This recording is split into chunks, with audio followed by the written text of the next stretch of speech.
का हमारा विषय है चित्र वर्णन तथा लेखन। कि आपको एक चित्र दिया होगा, उसको देखकर अच्छी तरह से आपने अपने विचार उस चित्र में क्या क्या दिखाया गया है वह लिखना है। इसके लिए क्या क्या पॉइंट, क्या क्या बातें जो हमने ध्यान में रखनी है।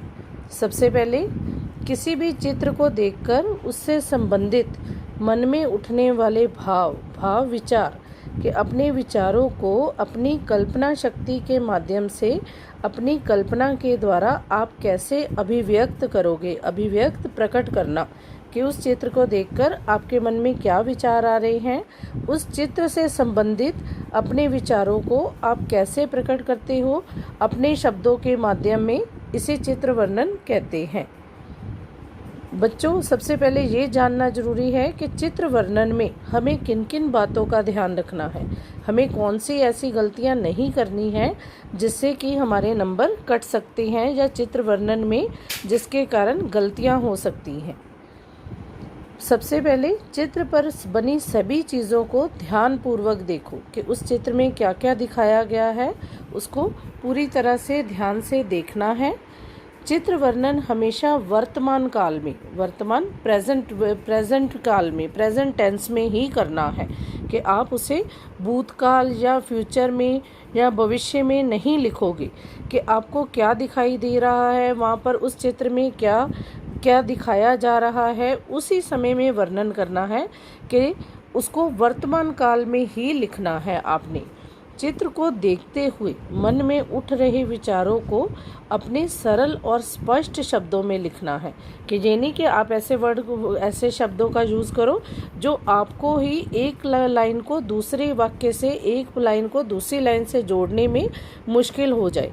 कि वाक्य सरल और स्पष्ट होने चाहिए और शॉर्ट होने चाहिए। कि आप छोटे छोटे वाक्य लिखो पर उनको आपस में रिलेट करते हुए, एक दूसरे के साथ वह वाक्य अलग से ना दिखें, एक दूसरे के साथ अपने आप को जोड़े हुए या तालमेल बनाए रखें। सभी वाक्य आपको इस तरह लिखने हैं जो एक दूसरे से, वही पॉइंट जो मैंने पहले भी बताया है कि सभी वाक्य एक दूसरे से संबंधित हो। कि वाक्यों को एक निश्चित क्रम में, ये ना हो कि आप अपने विचार प्रकट कर रहे हो उस चित्र में से, उस चित्र में जो दिखाया गया है, आप सबसे पहले उस चित्र को छोड़कर अपने विचार लिखने लग जाओ। पहले जो चित्र में दिखाया गया है आप उसे लिखोगे, उसके बाद आपको उस चित्र में अपने विचारों को कैसे प्रकट करना है, जैसे जैसे चित्र में लिखते जाओगे, चित्र का वर्णन करते जाओगे, वैसे वैसे आप एक निश्चित क्रम में उसको आगे लिखोगे। हमेशा चित्र से संबंधित ही कि आपके जो विचार हैं वह भी चित्र से ही संबंध रखने चाहिए, व्यर्थ की बातें नहीं। क्योंकि अगर ये कह दिया है कि आपको अपने विचार लिखने हैं तो ये नहीं कि वो चित्र से रिलेट ही ना करते हों, चित्र से संबंधित ही ना हो। अपने विचारों को प्रभावशाली ढंग से प्रस्तुत करना है। आओ अब आपको एक चित्र मैं दिखाती हूँ, उस चित्र में हम कैसे क्रमबद्ध तरीके से उस चित्र के बारे में लिख सकते हैं। ये एक पार्क का चित्र है। इस चित्र में क्या हो रहा है, कौन क्या कर रहा है, हमने ये देखकर, अब ये एक चित्र दिखाया गया है जिसमें बच्चे हैं, जिसमें चिड़िया है, जिसमें तितली है, फूल है और एक छोटा सा कुत्ता है जो खेल रहा है।